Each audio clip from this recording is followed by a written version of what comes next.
여러분들 옆자리에 앉아준 것만도 감사한 겁니다. 그죠? 싫으면 그 옆자리에 안 와요. 그죠? 옆에 오신 분은 그래도 감사한 거예요. 다시 한번 제 옆에 와주셔서 감사합니다.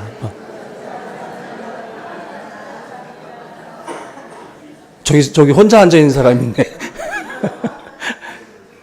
자, 오늘 추수감사절에 하나님께서 우리 한 해 동안 베풀어 주신 그 은혜들을 우리 모든 성도들이 기쁨으로 또 찬양으로 우리가 또 이렇게 하나님 앞에 영광을 돌리는데, 감사는 믿음의 고백이 되길 바라요.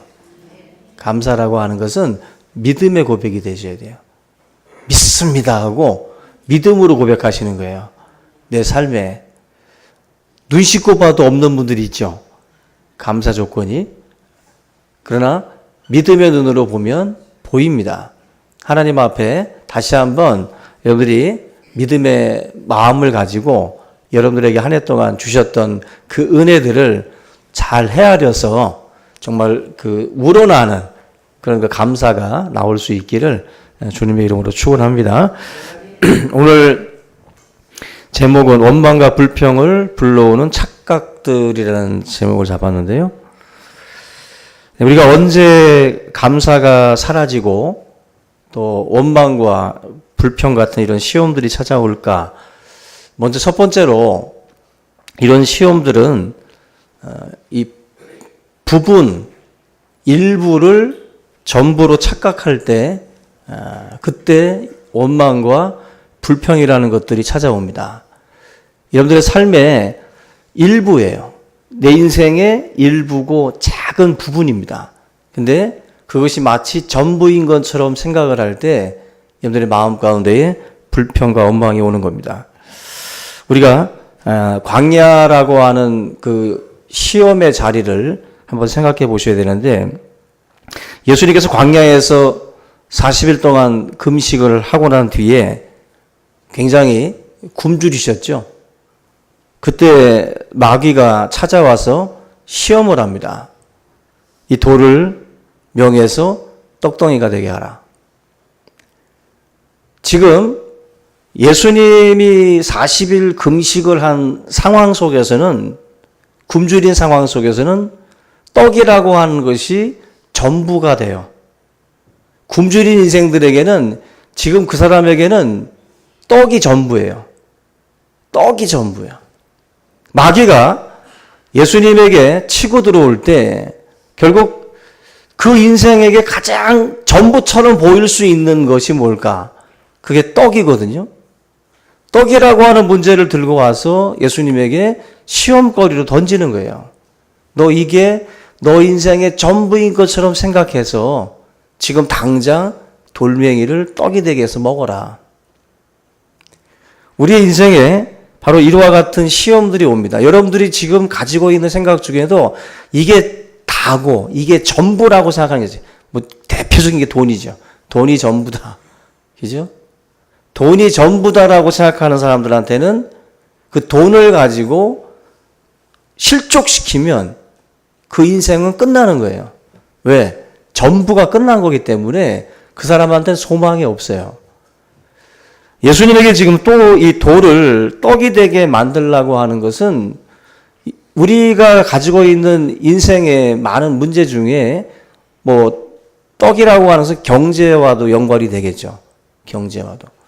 경제적인 문제가 사실 먹고 사는 문제가 큰 문제이긴 하지만 이게 다는 아니거든요. 근데 이게 마치 전부인 것처럼 우리에게 그걸 굉장히 땡겨서 크게 보게 만들어요. 이것이 사실은 우리의 삶 가운데에 원망과 불평을 가지고 오게 하는 원인입니다. 전부인 게 없으니까. 전부인 게 나에게서 떠났기 때문에 그러한 것들이 너무나도 크게 보여지는 인생들한테는 불평과 원망이 끊임없이 나올 수밖에 없어요. 결국 예수님을 시험을 할 때 다 이런 내용들입니다. 성전 꼭대기에서 뛰어내려라. 뛰어내려서 만약에 너의 발이 부딪히지 않고 정말 온전하게 사뿐히 내려앉으면 센세이션이죠. 인기도 있고 사람들에게 주목도 받겠죠. 그게 마치 전부인 것처럼 생각하는 인생들은 그 시험에 넘어가죠. 인기를 끌기 위해서, 그러한 사람들의 준봉을 얻기 위해서라면, 세상 영광을 얻기 위해서라면 기꺼이 그 시험에 빠질 수밖에 없어요. 전부라고 보게 되면 그와 같은 일들을 하게 됩니다. 너희 하나님을 시험치 말라. 천하만국을 보여주면서 나에게 절을 해라. 그러면 이 모든 것들 너에게 주겠다. 그것도 전부처럼 보이게 되면 그 인생들은 또다시 결국 우상 앞에 절하게 되고 아무런 신앙의 지조 없이 그냥 흘러가게 돼 있어요. 결국 우리가 신앙생활을 할 때 이 일부에 지나지 않고 부분에 지나지 않은 것을 자꾸 이렇게 크게 보여지는 거죠. 사람 중에도 보면은 막 끌탕한다 그러죠. 그 끌탕이라고 그래요. 항상 정말 큰 것도 아닌데도 끌탕. 그분은 12가지 문제 중에 12가지를 다 끌탕을 해요. 근데 어떤 분들은 굉장히 심각한데도 기도로 승화시키고 하나님 앞에 찬송으로 승화시켜요. 근데 매사에 끌탕 하시는 분들은 그걸 너무 크게 보는 거예요. 인생의 일부인데, 부분인데 너무 크게 보는 거예요. 너무 크게.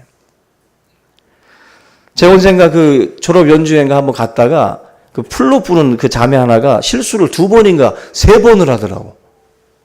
보는 데가 막 심장이 쫄깃쫄깃해져가지고 얼마나 불안하든지. 근데도 어쨌거나 그냥 끝까지 하더라고요. 우리가 살면서 뭔가 이렇게 오류가 나고 뭔가 잘못되고 실패하고 틀릴 수가 있어요. 근데 그것이 마치 전부인 것처럼 그냥 다 올스톱 시켜버리면 안 된다는 거예요. 뭐 이번에도 수능 봤죠? 수능이 전부예요? 아니죠? 나는 수능이 기억도 안 나. 우리 인생에 수능이 중요하다라고 나라적으로 너무 걱정을 해가지고 비행기도 뜨지 말아라 뭐 하여튼 여러 가지들 괜히 그 시험에 임하는 아이들이 마치 인생에 이게 전부인 것처럼 느끼게 만들어. 내가 볼 때는 그냥 막 약도 팔고 막 지나가고 꽹가리도 치고 막 해서 그냥 전부가 아닌 것처럼 좀 했으면 좋겠는데 마치 이게 실패하면 인생 끝난 것처럼 느껴질 정도로다가 너무 크게 이슈가 돼요. 아예 TV에서 말도 안 꺼냈으면 좋겠어. 말도 안 꺼내고 그냥 언제 끝났어? 언제 봤어? 할 정도로 다 지나갔으면 좋겠어요. 왜냐하면 너무 크게 느껴져요. 보는 아이들도 크게 느껴지고 부모들도 크게 느껴져요. 이게 사실은 어쩌면은 아이들에게 더 큰 부담도 주고 오늘 또 이 말을 하는 내가 또 부담 주는지도 몰라 또. 어쨌거나 이것 자체가 전부가 아닌데도 불구하고 일부잖아요. 그것 정말 잘 봤다고 꼭 성공한 인생도 아니고 못 봤다고 꼭 행복하지 않은 것도 아니잖아요. 서울대 안 나오고 뭐 저 수도권 대학 안 갔으면 다 불행하게 살고 있나 지금? 그렇지도 않잖아요. 결국 우리들의 삶에 사실은 이게 일부인데 이게 너무 크게 부각이 될 때 시험에 빠져요. 불평과 원망이라는 것들이 막 터져 나옵니다. 오늘 저와 여러분들이 이러한 유혹들을 잘 분별하고 여러분들이 물리칠 것들은 다 물리치시기 바랍니다. 우리가 이 광야에서 이스라엘 백성들이 제일 많이 했던 게 원망인 거, 불평인 거 아시죠? 한 10번이 넘게 이스라엘 백성들이 원망과 불평을 했는데 왜 원망을 하냐면 근시안이기 때문에 그래요. 근시안.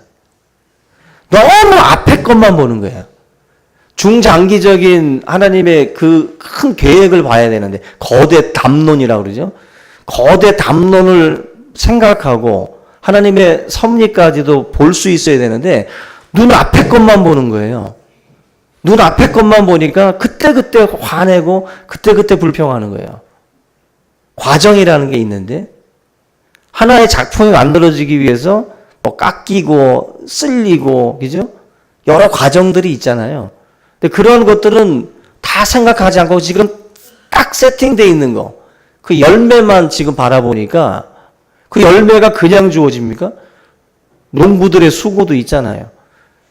우리의 인생에도 하나님께서 사실은 그런 그 과정이라는 게 있는데 거대 담론이라고 하는 하나님의 큰 계획이라는 게 있어요. 섭리라는 게 있어요. 근데 그런 것들을 다 무시하고 근시안적으로 광야길을 걸어가던 이스라엘 백성들은 하나님 앞에 원망하고 불평할 수밖에 없었다는 것입니다.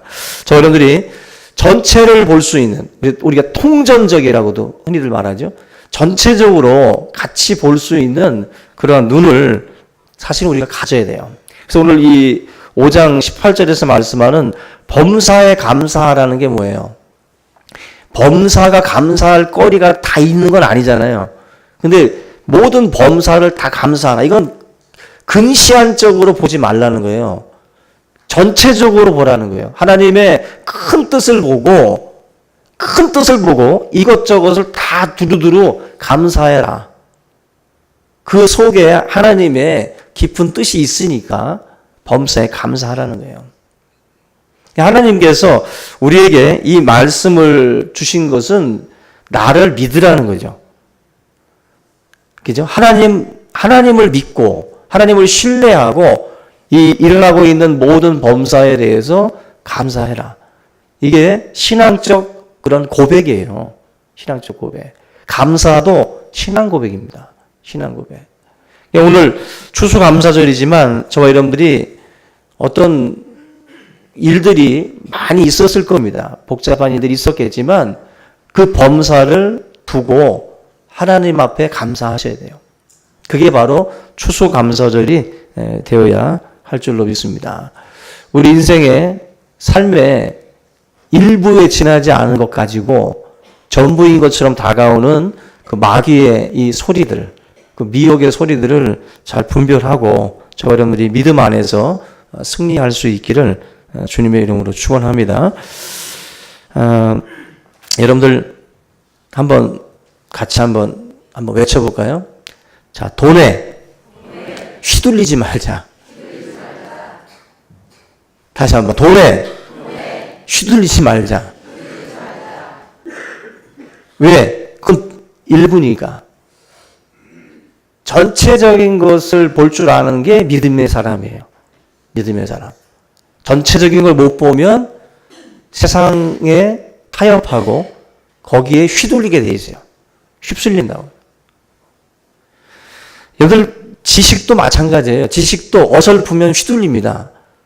근데 확고하면 안 휘둘려요. 믿음이라는 것이 큰 하나님의 뜻을 보지 못하면 세상 속에서 여기 치이고 저기 치이고 계속 휘둘리게 돼 있어요. 오늘 이 하나님의 말씀을 받아들이고 여러분들이 전체적인 하나님의 뜻을 우리가 믿고 의지하고 나가는 그런 시간이 되길 바랍니다. 두 번째는 우리가 왜 원망하고 왜 불평하는가? 공평이라고 하는 것에 매달리기 때문에 그렇습니다. 인생이 공평해요? 공평하지 않아요? 공평하지 않죠. 정답입니다. 인생은 공평하지 않은데 우리가 항상 불만 많은 분들이 하는 소리가 이거 공평하지 않아. 원래 세상은 공평하지 않습니다. 태어날 때부터 누구는 185로 태어나고 누구는 172로 태어나요. 신발 신으면 75 정도 되고 누구는 멋지게 태어나고 누구는 부자 집에서 태어나고 걔들도 선글라스 타고 에쿠스 타고 다녀요. 창문 열고 포토 끈 아저씨 저 쳐다보는 걔 보면 참 짜증나죠. 저 걔는 뭔 복이 많아서 저 고급 승용차 타가지고 창문 내리고서 얘들 태어날 때부터 시작점이 100m 경주를 치면 50m에 출발하는 사람이 있고 저 출발선에서 이제 시작하는 사람이 있고 저 뒤에서부터 시작하는 또 사람이 있어요. 세상은 절대로 공평하지 않습니다. 항상 기뻐하라. 쉬지 말고 기도하라. 범사에 감사하라. 이게 슬로건으로 됩니까? 안 됩니다. 하자 한다고 이게 되는 게 아니에요. 사실은 이게 뿌리에서부터 나오는 거예요. 뿌리에서부터. 위로 성장하는 높이는 밑으로 내려간 뿌리의 깊이만큼 달려 있어요. 신앙이라고 하는 것도 얼마나 내가 믿음의 뿌리를 내리느냐에 따라서 사실은 이게 슬로건으로 그치지 않는 거예요. 말로는 기뻐하라, 항상 감사하라 하지만 내 안에 신앙의 뿌리가 깊지 않으면 시들시들해지는 거예요. 시들시들해지는 거예요. 때마다 흉년이 와도 시냇가에 심기운 나무가 시절을 쫓아서 과실을 맺는 날이 있잖아요. 그만큼 신앙의 뿌리가 깊지 않으면 일어나는 일들마다 이건 공평하지 않아, 이건 너무 불합리해, 이런 소리나 했으면서 계속 원망하고 불평하는 그런 시간들만 가지게 됩니다. 여러분들 지금 세상이 원망스럽고 또 부모가 원망스럽고 여러분의 삶이 원망스러운 분들이 있을 거예요.